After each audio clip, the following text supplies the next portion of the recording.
There are diseases and there are things in the world, and the question one would ask themselves is, well, why would there be diseases in the world?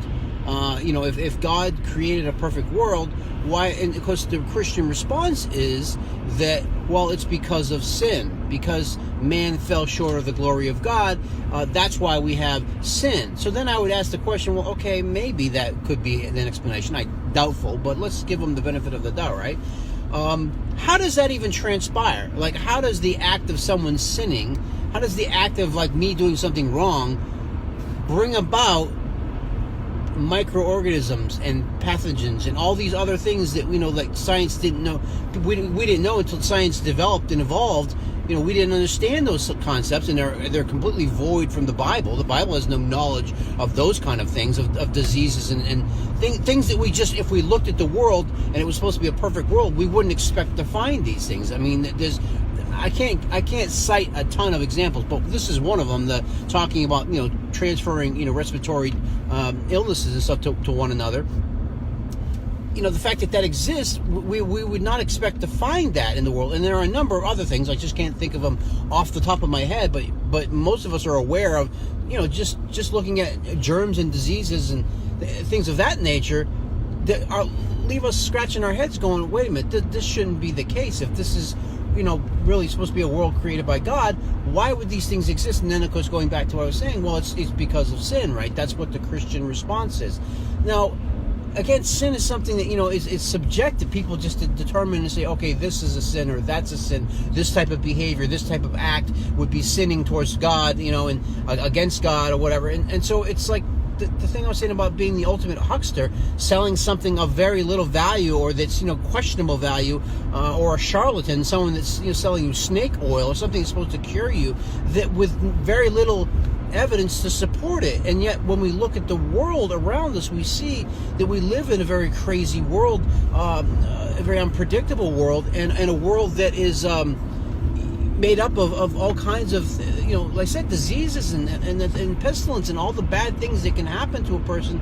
That's not the kind of world that we would expect. But of course, like I said, the Christian response to why we would see those things and the bad things in the world is because of sin. But yet I don't understand, and maybe some of you out there might be able to explain this to me, how it is that me doing something brings about, I get the whole Adam and Eve story, but how even the act of eating an apple, eating a fruit, would it bring about all the, you see what I'm saying? So that's where I'm questioning and saying, well, the ultimate huckster, because there's like no evidence to support that. It's all based on faith that one is supposed to believe all these things and believe the Christian message and believe the Christian story and believe all these assertions, and that's all we're left with is just assertions. But then when we look into the science and the scientific explanation for life, and we see all the things that are out there, and that, we can test these hypotheses and we can test things, and eventually they become theories, like with evolution. There's an immense amount of data and evidence to check these things, and when something new comes about, oh wow, look at that, science can recant their position. But you can't get that with Christianity. Christianity can't backpedal, doesn't want to backpedal. They've got the absolute word of God and the Christian, and it's just a whole bunch of he said, she said stuff that Christians may want to say that there's an abundance of evidence to support it. I can't give you a specific example of some of the things that they would use to say, well, maybe look at the lives that are transformed through the working power of the Holy Spirit and through Jesus Christ and all this. But all that, again, is stuff that's, okay, you could see you had a friend that maybe was hooked on drugs or something had happened. There was some sort of transformation. But it's like, is there no other explanation for why a person might transform? Oh no, there's no way they could have gotten off drugs. Yes, there is. There is always, and it's like this idea too about when you think about the universe, that there's you don't get a God pass. Your God in religion doesn't get a pass simply because scientists can't explain every aspect, at least at this given moment and this given time. I mean, there's much that we can explain today that 500 to 1,000 years ago we could not explain, because so as the sciences evolve, this is my point, we gain better knowledge. But you don't get to use the God of the gaps and throw stuff in and say, well, simply because evolution falls short, let's say, on some of its explanations for how, say maybe the gap between changing from one kind to the next, simply because we haven't found all the fossils, doesn't mean, aha, evolution is wrong and Christianity is right and our religion is right, and this proves, it doesn't prove anything. And I hope that most Christians out there would be honest enough with themselves to say, look, yeah, we've got some issues. The contradictions in the Bible, the problem with our theology, with our belief system, there are issues there. I would hope they would acknowledge that there is. And I think there are some good Christians out there that would do that. I think there are a number of ones out there that won't, and they refuse to acknowledge. Anyways, it just comes down to a whole bunch of assertions by a group of people, and I often have thought this in the past. Why push this superstition on people? Why push something that's very unfounded? And when you've got a world that is not, that you can look at, not through a superstitious lens, through a scientific lens, using scientific methodology to figure things out, that's more concrete than just saying, oh no, God spoke it into existence and it's here.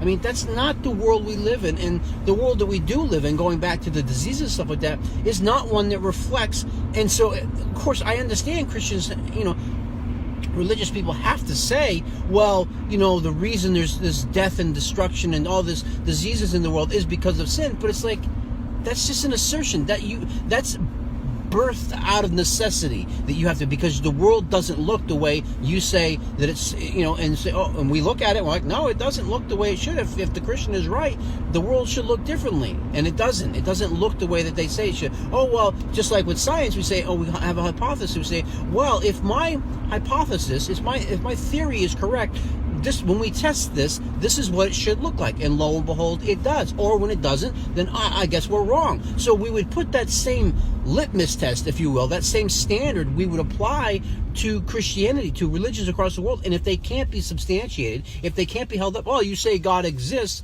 okay, let's go looking for God. Well, nobody's ever been able to prove that God exists. There's certainly an abundance of evidence that leads one to believe that God doesn't exist. So when you see which side do you want to kind of go with, and again, it also goes to this thing, that the evidence that we're looking at, the quality of evidence, what you or I might consider quality of evidence, is going to differ. So there are some Christians that their quality of evidence, what they require to have faith and to believe, is very minimal in terms of, being good evidence. Because I don't want to say there's no evidence for the belief in God, that there's no evidence for a Christian to have faith. There's certainly things that people can associate and say, okay, I think it's this, most likely this proves my religion, or this proves my belief, this proves why I should have faith in Jesus Christ or in the resurrection, or any of this. There's certainly things that the Bible's existence someone might argue and say that's reason enough to believe. But there are other explanations to prove why these things that Christians call maybe proof text, or whatever you want to call them. There are other explanations. And so I think that, in my humble opinion, and I know many other skeptics and atheists out there would agree with this, that the evidence is not immense for having belief and having faith in Christianity. It's not.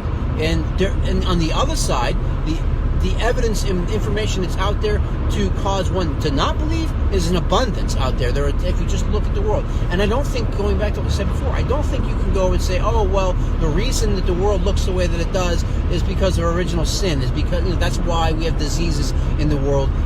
The world does not look the way the Christian says that it should, and the way that we would expect if a loving, caring God truly existed. If it was an all-knowing, all-powerful God that really exists, the world would look a lot different than the way that we do. And so Christians, I think, can at least acknowledge that and say, yeah, it should look, but because we sinned, that's in the Garden of Eden, and it's like, that's kind of a bullshit excuse right there to use. Pardon my French, but that is. It's not, you're just using that when there's little evidence to support that. What evidence do we have to support original sin, that there's sin in the world and this and that?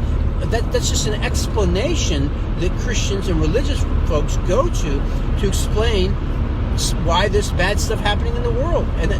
But simply because you make that assertion doesn't prove that you're correct, doesn't prove that you're right, and that you have the best explanation. I feel, as a number of other people do that think like I do, the best explanation for why the world is that God doesn't exist, and that's why we see the world we have. I know that's unsettling to you Christians. I understand that's unsettling to many people, that they need religion as a crutch in life to get through life. But why not do life straight? Why not just accept that this is probably all we have, all we're ever going to have. There's most likely not going to be any afterlife, and just live your life that way.